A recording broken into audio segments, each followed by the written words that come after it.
Bonjour, heureux de te retrouver pour sa parole. Pour toi, je m'appelle Thibaut, je suis pasteur à l'église Antibes-Côte d'Azur et je veux partager la parole de Dieu pour toi. Je pensais à ce texte dans l'évangile de Marc chapitre 12 où on demande à Jésus quel est le plus grand de tous les commandements. Et étonnamment, Jésus répond au verset 29 du chapitre 12, « Voici le premier, écoute Israël, le Seigneur notre Dieu est l'unique Dieu. » Et puis ensuite, il dit, « Tu aimeras le Seigneur, ton Dieu, de tout ton cœur, toute ton âme, toute ta force et de toute ta pensée. » Et donc, il y a la dimension de l'amour, c'est le plus important.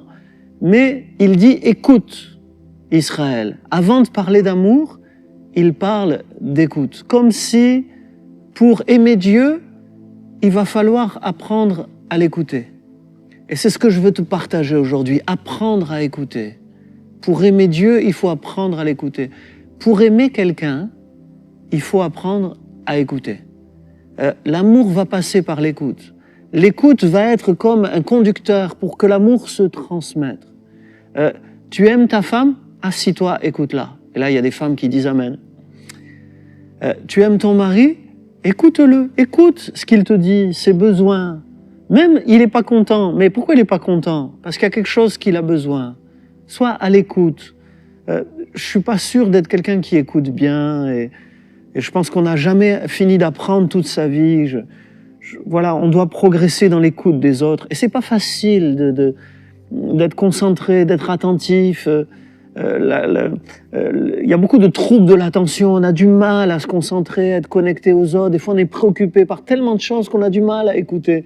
Je reconnais que c'est dur d'écouter, mais je crois que c'est vraiment primordial d'apprendre à écouter si on veut servir Dieu, si on veut simplement faire ce que Dieu veut. Il faut avoir entendu sa voix pour faire ce qu'il dit et pouvoir faire sa volonté. Écouter est vraiment essentiel parce que le Dieu de la Bible, il est invisible, mais il parle. Il est invisible, mais il parle. Et donc l'écoute va être le moyen de se connecter avec lui. C'est vraiment essentiel. Il y a une prière qui est extraordinaire, qui est celle qu'un homme de Dieu qui s'appelle Élie a appris au jeune Samuel, qui entendait la voix de Dieu sans la reconnaître. Et il lui a dit, maintenant tu retournes et tu vas dire, parle Seigneur, ton serviteur écoute. Et cette disposition intérieure où on est prêt à entendre Dieu, c'est vraiment la clé pour ensuite donner la parole de Dieu, pour faire tout ce que Dieu veut. Alors j'ai écrit un texte sur l'écoute, j'ai repris des choses qui avaient été écrites par d'autres, puis que j'ai un peu amplifiées, que j'aime beaucoup et que je veux te lire comme une méditation et un encouragement à l'écoute. Qu'en est-il aujourd'hui de l'écoute de Dieu dans ta vie? Est-elle toujours aussi réelle? La voix qui a résonné dans ton cœur et qui a su te convaincre, te diriger, est-elle toujours perceptible dans ta vie?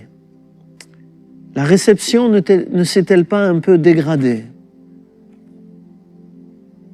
Le principal danger qui guette chaque croyant est de finir par s'habituer de ne plus entendre Dieu. Ça, c'est terrible. Présenter des choses à Dieu, c'est bien, mais entendre sa réponse, c'est souvent mieux. Souvent, on met nos projets devant Dieu, mais le plus efficace, c'est de rentrer dans les projets de Dieu. Écouter Dieu, c'est lui prouver qu'il a pour nous de l'importance. Écouter, c'est commencer par se taire. C'est accueillir l'autre dans sa différence, dans ce qu'il est, dans ce qu'il veut, dans ce qu'il pense. Ton temps de consécration le matin, le soir, intègre-t-il un temps pour l'écoute? Ou te contentes-tu de lire rapidement et de dire à Dieu ce que tu as à lui dire? Prends-tu des temps où il y a une part de silence dans l'écoute? C'est pas que du silence, je crois qu'on peut écouter aussi en écoutant de la musique, de la louange, et le cœur se dispose à écouter Dieu, c'est aussi possible. Mais il y a une place aussi pour un certain se taire pour entendre l'autre parler. En tout cas, le Seigneur doit avoir priorité sur tous nos rendez-vous, toutes nos activités. Il y a des choses que l'on doit peut-être mettre de côté pour prendre le temps de l'écouter. Dans l'épreuve, Dieu nous donne les plus belles leçons et les plus précieux messages, parce que l'épreuve nous remet en question et nous dispose à entendre des choses différentes et nouvelles. N'attendons pas l'épreuve pour l'écouter. Considérons tout ce qui nous empêche d'entendre sa voix et mettons-le de côté. Écoutons le Seigneur.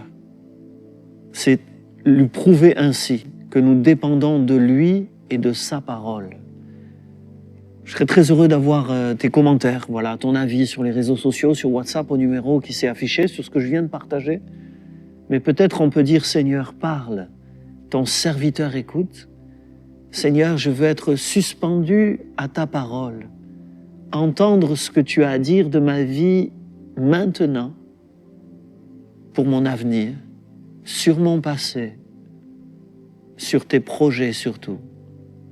Au nom de Jésus, donne-moi un cœur qui écoute et apprends-moi à écouter de mieux en mieux, jour après jour. Amen.